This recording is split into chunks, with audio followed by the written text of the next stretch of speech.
వాళ్ళు గీ ముచ్చట మీదనే ఓ కమిటీ వేసిర్రు. ప్రతిపక్ష వాళ్ళు గీ ముచ్చట మీదనే అంతటా తిరిగి అన్ని రాసుకొని ఓ బుక్ తయారు చేసి అది పెద్ద సార్ దగ్గరికి తీసుకుపోయి ఇచ్చిర్రు.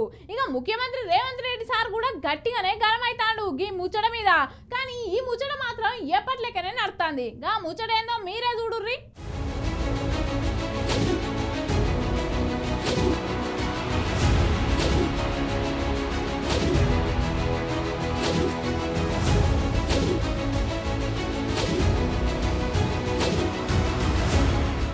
అబ్బా దినదినం పుట్టలకెళ్ళి సీమలు బయటికి వెళ్ళినట్టే ఈ ఫుడ్ పాయిజన్ ముచ్చట్లు బయటకు వస్తున్నాయి. పోన్రి ఓ దిక్కు ప్రజాపాలన సంబరాల సర్కారులు మునిగి తేలుతుంటే ఇంకో దిక్కు ఫుడ్ పాయిజన్ లై పిల్లలు దావకాల షరీక్ అవుతుర్రు.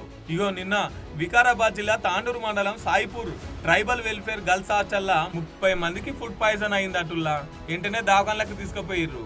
ఇగో బువ్వ ఎంత ముద్దుకున్నదో ఈ బుజ్జి చెప్తుంది నూర్రి. కూడా మొత్తం అన్నం మెత్తగా ఉన్నాయి, పురుగులు వస్తున్నాయి సార్. మొత్తం పప్పు కూర ఇట్లా నీళ్ళలాగా వస్తున్నాయి ప్లేట్లు వేస్తే. వాడడానికి చెప్తే మేడంకి కూడా చెప్తే ఏం పట్టించుకుంటలేదు సార్. ఎన్నిసార్లు చెప్పినా మంచిగా చెప్పిస్తా అంటే కానీ ఏం కడుపులో మాకు పురుగుల అన్నం నీళ్ళ చారు సుడుర్రి బువ్వ ఎంత ముద్దుకుందో. ఎన్నిసార్లు చెప్పినా కూడా పట్టించుకుంటలేరంట.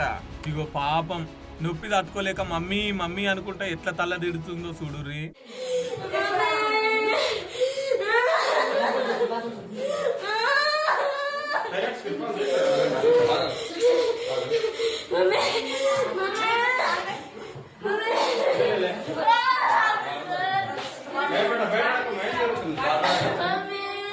ఈ పిల్లల్ని చూడటానికి వాళ్ళ తల్లిదండ్రులు హాస్టల్ కాడికి పోతే పిల్లల్ని చూడటానికి పర్మిషన్ కావాలని చెప్పేసి గేట్లకు తాళాలు వేసిర్రు. లోపలనే మెడికల్ క్యాంప్ పెట్టి విద్యార్థులకు ట్రీట్మెంట్ చేస్తుర్రట. మా పిల్లల్ని మమ్మల్ని చూడనియరా అంటే పోలీసు వాళ్ళు అడ్డం పడుతుర్రు. గంట సేపు నుంచి వచ్చినా కూడా పర్మిషన్ లేదని బయటనే నిలబెట్టిర్రు. పిల్లలకు ఫుడ్ పాయిజన్ అయిందని ఎట్లున్నారో చూడటానికి వస్తే తల్లిదండ్రులంగా అలవనెత్తలేరు సర్కారోళ్ళు.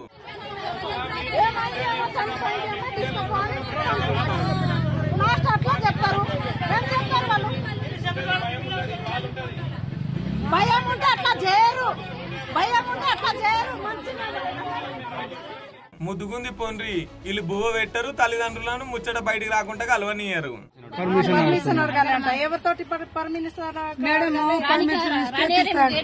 అర్ధగంట 10 నిమిషాలు మేము బయటికి మాట్లాడి వెళ్ళిపోవాలంటే చూపిస్తలేదు.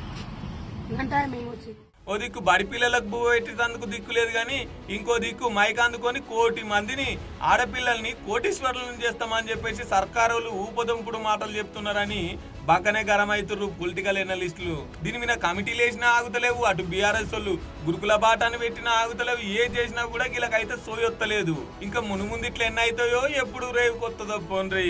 సర్కారు మాత్రం ప్రతిపక్షాల మీద పెట్టి చేతులు దులుపుకుంటుంది. ఇంకెప్పటికి మేలుకొత్తదో సర్కారు వాళ్ళకు మరి.